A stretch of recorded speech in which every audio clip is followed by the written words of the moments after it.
장동혁이 그냥 생명연장의 꿈을 지금 꾸고 있다 이걸로. 어떻게 보면 장동혁 대표가 진심으로 재선거를 원하는 건지 아니면 뭔가 다른 의도가 있는 건지. 독심술로 봤을 때는 진짜 재선거를 원하는 것 같습니다. 진짜로요? 그래야 뭐 판이 새로 바뀌어서 네. 본인의 정치적인 활동 영역을 키울 수 있을 것이라고 생각할 것 같은데, 저는 집회에 참가한 사람들이 재선거를 막 외치면서 네. 집회를 이어가는 그렇죠. 거는 인정할 수 네. 있다고 생각해요. 그러나 정치권에서 자꾸만 어떤 논의도 없이 선거 무효, 그러니까 재선거를 주장하는 것은 좀 안타깝습니다.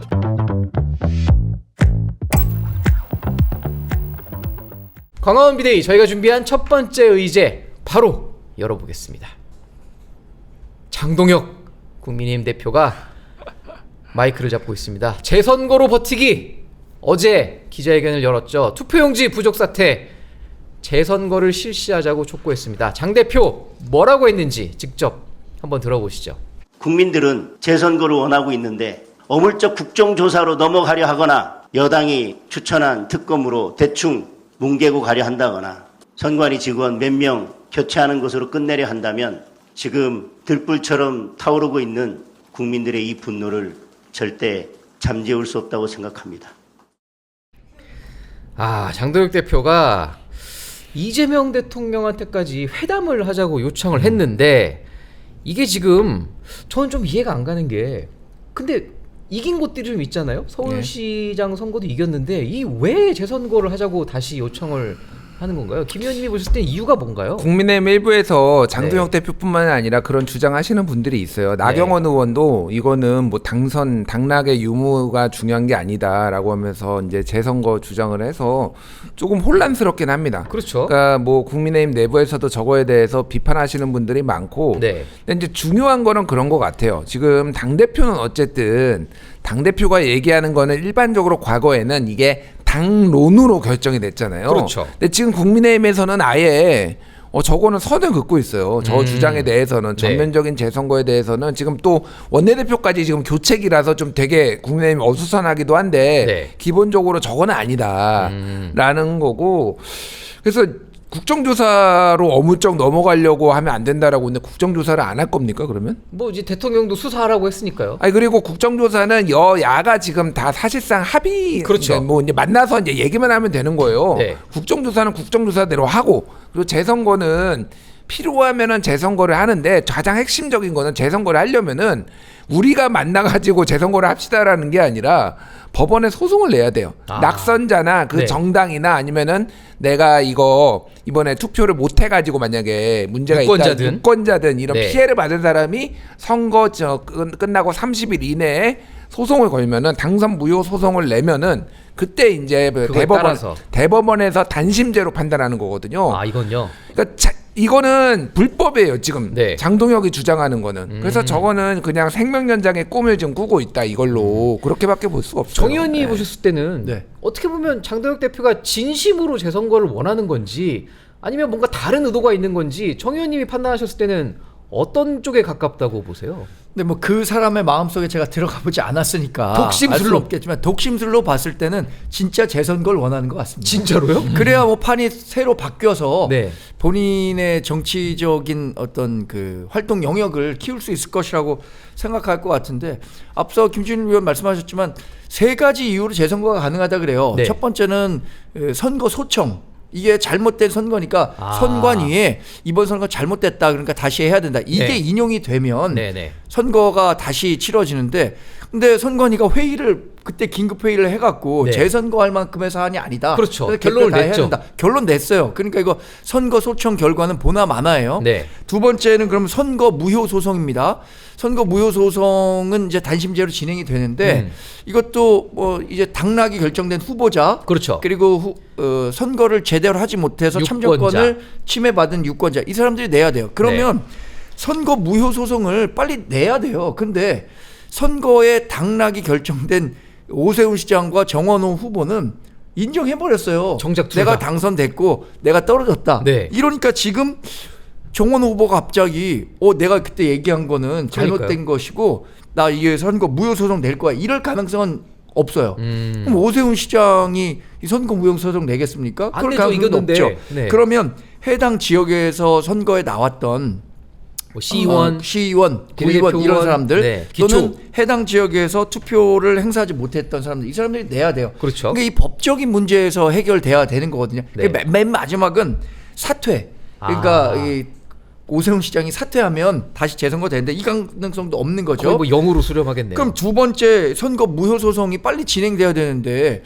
그것에 대해서는 따로 논의가 이루어지지 않고 있거든요. 그러니까 지금 정치적으로 뭐 재선거 저는 집회에 참가한 사람들이 재선거를 막 외치면서 네. 집회를 이어가는 그렇죠. 거는 인정할 수 네. 있다고 생각해요. 그러나 정치권에서 자꾸만 어떤 논의도 없이 선거 무효, 그러니까 재선거를 주장하는 것은 정치적 목적, 유불리에 따라서 움직이는 것 같아서 좀 안타깝습니다. 정치권에서 나오는 건. 그렇죠. 조승래 민주당 사무총장도 사실 선거 직후였나요? 뭐 재선거 일축했는데 어제 보면 또 박선원 의원 거기에 최민희 의원까지 문제 있는 지역만 재선거하자. 뭐 근데 진짜 민주당도 재선거를 원하는 겁니까? 왜 또 민주당에서도 재선거 얘기를 하는 거예요? 그거는 이제 당론은 아닌 것 같고요. 그렇죠. 근데 문제가 있는 데가 이제 서울이잖아요. 그러니까 진곳.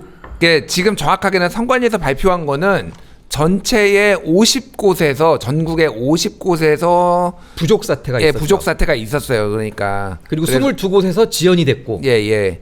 뭐 이런 상황이 있다 보니까 거기를 중심으로 하자는 건데 그거를 판단하는 것도 결국은 법원? 이제 선관위 아니면 이제 법원이 되는 거죠. 그러니까 그래서 지금 상황은 장도혁 대표가 제가 얘기하는 건 이 전면 재선거는 이거는 그냥 부정선거라고 보고 이거를 네. 부정선거 음모론에 편승을 해가지고 지금 얘기를 주장을 하는 건데 전면 재선거는 말이 안 되죠. 그러니까 이게 정말로 그 정도의 지금 이 사안이 중대하지 않다라는 게 아니라 전국에서 지금 이를테면 1000개에서 뭐 이게 다 부족해서 다 8시 혼란이 뭐 벌어지고. 넘어서 막 이렇게 투표를 했다라고 하면은 그 정도 주장도 정당성이 어느 정도까지 네. 있지만은 이거는 말이 안 되는 얘기인데 어쨌든 지금 여기저기서 지금 나 당리당략에 따라서 조금 일부를 얘기하는데 민주당은 어쨌든 네. 확고해요. 이거는 그건 뭐 재선거 얘기는 우리가 말할 수 있는 게 아니라 일부 의원들이 그렇게 얘기하고 있지만 이거는 어쨌든 법적인 절차 내에서 해결해야 된다라는 거는 확실합니다. 예. 지금 뭐 이재명 대통령이 오전 10시부터 지금 기자회견을 시작했을 텐데 어제 뭐 X에다가 검경 합동 수사본부 수사를 지시했지만 사실 뭐 대통령은 재선거 얘기는 1도 없었단 말이죠. 결국에는 뭐 이게 정치권의 주장으로 그칠 가능성이 커 보이는데 장 대표는 근데 또 이렇게 또 주장을 했어요. 사전 투표를 없애고 본 투표를 3일 하자. 이거 뭐 실현 가능성이 있는 얘기인가요? 근데 이 얘기는 네. 이번 사태가 있기 전에도 예전부터? 장도혁 대표가 꾸준히 얘기해 왔던 겁니다. 아. 사전 투표가 국민들로부터 불신을 받고 있다. 네. 또 하나는 국민의힘에서도 이것은 거의 당론 비슷하게 사전 투표와 본 투표를 합치자라는 네. 얘기는 해왔었던 거예요.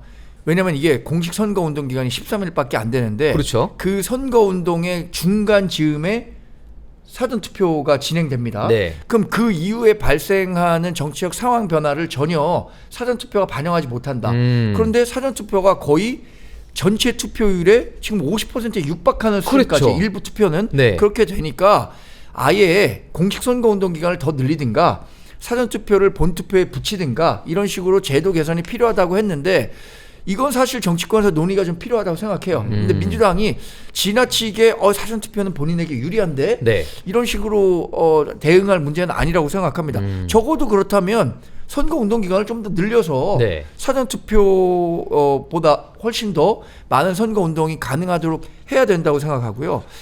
이번에 집회 참가자들이 개표소 집회. 부정 선거를 주장하는 사람들이 이 시위 행렬에 동참하려고 하니까 네. 우리의 정치적 구호는 재선거밖에 없다. 부정선거 이런 거 얘기하지 말아라 하고 거리를 두고 있잖아요. 네. 대단히 성숙한 태도라고 봐요. 또 하나는 부정선거 주장하는 사람들의 논리가 굉장히 빈약하다는 걸 여기서 또 확인할 수 있어요. 처음에는 네. 맨 처음에 부정선거 얘기가 나왔을 때는 투표를 어떻게 조작한다 이렇게 나왔어요. 네. 근데 법원에서 그런 조작 증거를 하나도 찾지 못하고 인정 안 하니까 한 번도 인정 안 했죠. 두 번째 나온 게 어떤 거냐면은 이거 전산의 조작이다. 해킹을 전산. 통해서 네. 전산이 전산이 조작되고 있다. 이 얘기를 했거든요. 어. 근데 이번에 투표지가 부족한 걸 두고 다시 투표 문제로 돌아왔어요. 근데 이게 투표지 2,000장이 이게 부족해서 투표를 못한 거지 이게 선거 결과 전체에 영향을 미칠 정도는 아니었거든요. 그렇죠.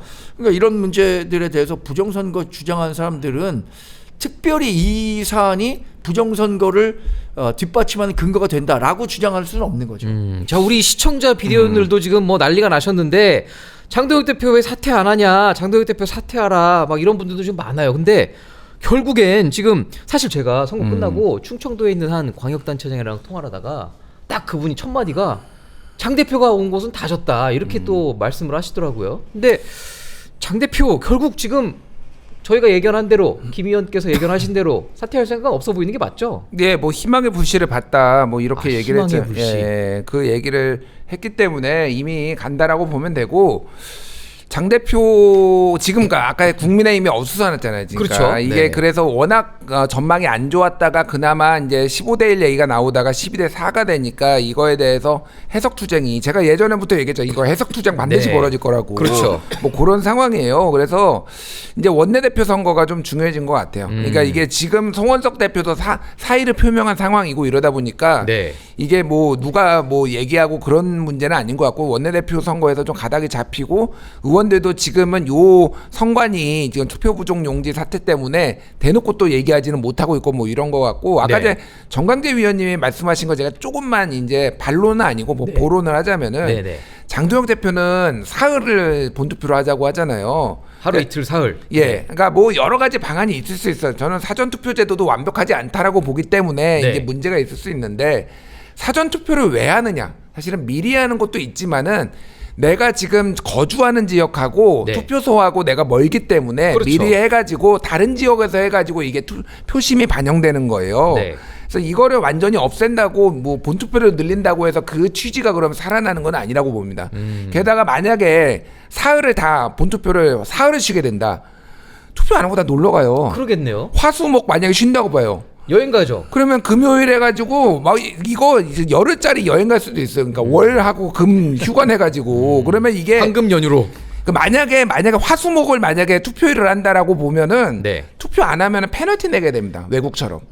호주나 이런 나라는 페널티를 내나요? 돈 벌금 내게 하고 그래요. 아. 네가 권한을 행사 안 해가지고 뭐 이런 것까지 고민을 해야 되는 부분이 많아서 저는 예를 들면 사전 투표가 이틀이 있고 네. 본 투표가 하루가 있는데 이거를 사전 투표를 하루 본 투표를 이틀로 늘린다든지 네. 이런 식으로 조금 개선하는 거라면 우리가 고민해 볼 필요가 있다. 사전 투표가 더 이게 뭐라고 해요? 웩더독 같은 네. 느낌이 좀 들기는 해요, 저도. 그래서 근데 이거를 없애는 거는 좀 무리한 주장이다. 그러니까 투표율을 어떻게 하면 높일 것인가에 대해서 좀 우리가 고민할 필요는 있어요. 예. 자, 어쨌든 지금 아까 혼란스러운 국민의힘 상황을 말씀해 주시면서 원내대표 선거 얘기를 하셨는데 지금 3파전이 벌어지고 있습니다. 송원석 원내대표가 사퇴를 하고 나서 김도읍, 성일종 그리고 정점식 의원 세 분이 지금 3파전을 하고 있는데 정 의원님이 네. 예견을 하셨을 때는 이 세 분 중에 조금 중지가 보이는 분이 제가 느껴지나요? 이거 관련해서 네. 좀 원내대표 선거 취재를 어렵긴 좀 해봤죠. 하죠. 아, 그래요, 예. 근데 그 원내 선거가 어렵긴 어렵죠. 해요. 예. 이 의원들의 마음을 알 수가 없어요. 최악의 저질 유권자가 국회의원이다 그렇죠. 이런 얘기가 있잖아요. 끝까지 거짓말하고. 원내대표 이 후보들이 야 내가 이번에 확보한 표가 몇 표야 이거를 다 더하면 네. 원내 의원 자기네들이 정당이 그 보유한 의원 수의 한 2배 정도 될 겁니다. 그렇죠, 그렇죠. 근데 이번에 정점식 의원이 좀 유리한 것 같아요. 아, 그래요? 정책위 의장을 했던 정점식 의원. 아직까지 그 이제 김도읍 의원 오늘 조금 결이 다른 얘기를 했지만 네. 김도읍 의원은 한동훈 의원의 복당과 관련해서 굉장히 전향적이란 말이에요. 그랬죠. 그래서 그 표심이 다 가져간다. 그게 한다고 하더라도 당장 나타나는 게 대략 뭐 한 35표 정도? 그냥 이건 일종의 네. 제가 취재와 제 경험을 네. 바탕으로 한 겁니다. 한 35표 정도? 음. 정점식 의원이 그보다는 1차 투표 더 많은 표를 받을 것 같고 네. 중간에 성일종 의원이 뭐 대략 한 25표? 음. 이러면 결선 투표를 가야 돼요. 아. 이제 110명 중에 과반이 안 되면 6표를 얻어야 되는데 네. 최근에 있었던 원내대표 선거에서는 1차 선거에서 다 그 과반을 못 얻었습니다. 넘겨서. 아, 과반을 넘겼나요? 얻었어요. 아, 예, 예, 네, 예. 놀랍죠. 과반을 얻었었습니다. 네. 근데 이번에는 과반을 3명이 나오면 얻지 못할 가능성이 있는데 과반이라면 56표를 얻어야 되잖아요. 네. 56표를 얻는데 이게 물론 이 6.3 지방선거 결과 이후에 치러지니까 원내 의원들의 표심이 일부 반영이 좀 변경이 됐다고 하더라도 지금 당장 이 개혁 쇄신파 내지는 이 한동훈 의원과 가까운 사람들의 표심이 56표까지 나올 수 있을까는 원내에서 조금 부정적으로 보더라고요. 지금 저희 시청자 위원들도 댓글에 남겨주시는 글을 보니까 갈립니다. 당원들은 정점식 원한다. 당권파 후보를 이제 말씀을 하시는 것 같고, 일부 또 시청자분들께서는 그래도 김도읍 의원이 보수 재건의 적임자 아니냐 이렇게 또 말씀하시는 분들도 있어요. 김 의원님 보셨을 때 정 의원 말씀대로 정 의원이 원내대표로 당선되면 장 대표에게 더 유리해지는 건가요? 뭐 이제 가봐야 되는 거고 네. 기본적으로 그런데 이게 지금 한동훈 복당이 제가 보기엔 가장 큰 이슈가 될 것 같아요. 그러겠죠, 아무래도. 예. 그러니까 지금 입장이 어떻게 됐냐면은 정점식 의원은 물어봐야 된다. 의견 수렴을 해야 된다라는 거고 성일종 의원은 복당시켜야 된다라는 거예요. 아. 그리고 김도읍 의원도 조금 더 뭐 소위 말해서 친한계랑 가깝게 이제 부산 아무래도 역의 부산도, 의원이고 예전에 장도혁 대표 정책위 의장 할 때 나는 여기 노선에 따를 수 없다라고 하면서 그만두신 분이잖아요. 그랬죠. 그러니까 조금 더 이제 친한동훈인데 이렇게 되면은 제가 보기에는 결국은 이 결선에 가면은 성일종 의원도 사실은 만만치 않고 정점식에 대한 또 당내 약간의 반발이 있어요. 그러니까 아, 반발. 의원들. 이게 원내대표 선거는 사실은 까봐야 하는 건데 그러니까요. 진짜 대선보다 어려워요 예측하기가. 저도 한 번도 못 맞췄어요. 그런데 이게 뭐냐면은 정점식 의원이 그동안 계속 당직을 맡았어요. 네. 계속 당직을 맡았고 지금 한 번도 쉰 적이 없을 정도로 그랬는데 이거 좀 너무한 거 아니야 약간? 뭐 이런 것도 있는데 또 의원들의 또 그 시기 질투 무시할 수 없죠. 그런데 문제는 네. 어쨌든 이게 결선 투표로 가면은 이슈가 비슷비슷하면은 야 한동훈 복당이 아니야로 돼버리면은 제가 보기에는 그 정광재 위원도 말씀하셨지만은 한동훈 복당을 원치 않는 사람이 제가 보기에는 아직도 더 많기 때문에 국힘에 네. 당장 특히 지금 상황에서 뭐 나중에 이제 총선 가까워지고 그때는 또 다른 문제입니다. 근데 지금은 한동훈이 당권을 잡는 거를 딱히 원하지 않기 때문에 제가 보기에는 정점식이 유리해질 수 있다. 네. 뭐 우리 쇼타임 유권자 저희 시청자분께서는 정정식 의원은 그 자기 지역구에서 통영시장 졌는데 무슨 원내대표 선거냐. 아, 굉장히 근데 촌철살인을 이게 해주셨어요. 또 이런 게 있더라고요. 예. 일단 김도읍 의원이 부산 지역 국회의원이잖아요. 그렇죠. 정점식 의원도 PK 지역 의원이에요. 경남이죠. 예를 들어서 정점식 의원과 그 김도읍 의원의 그 지역 기반이 네. 겹치지 않았더라면 혹시 또 이 김도읍 의원이 유리했을 수도 있을 것 가능성이, 같은데 네. 어쨌든 김도읍 의원에 대해서는 그 원내에 있는 그 국민의힘 의원 가운데 네. 김도읍 의원 뒤에 굉장히 한동훈 의원을 가까이 보는 것 같아요. 샤이 한동훈인가요? 네. 샤이 한동훈이 아니죠. 대놓고. 안티 한동훈의 감정을 갖고 있는 사람들이 안티 한동훈. 김도읍 원내대표가 되면 바로 한동훈 복당한다. 아. 그러면 내가 국민의힘에서의 갖고 있는 당의 정치적 위치가 그렇죠. 네. 굉장히 흔들릴 것 같다. 이런 사람들 지금 굉장히 많습니다. 뭐 쉽게 저는 얘기해서 다음 공천 못 받을 수도 있는 거 아니냐 뭐 이런 당연하죠. 거잖아요. 그런 지금. 사람들이 TK에 굉장히 많아요. TK에는 지금 대구 같은 경우에는 3, 4선 의원들이 질비하잖아요. 그렇죠. 이런 분들이 다음 총선에 한동훈 의원이 공천권을 행사하게 된다? 그렇죠. 본인 절대 못 받는다고 생각하고 서울에도 그 한동훈 의원이 지금 국민의힘에 제명되고 부재했을 때 그 반 한동훈 노선을 폈던 의원들이 굉장히 많아요. 서울에도.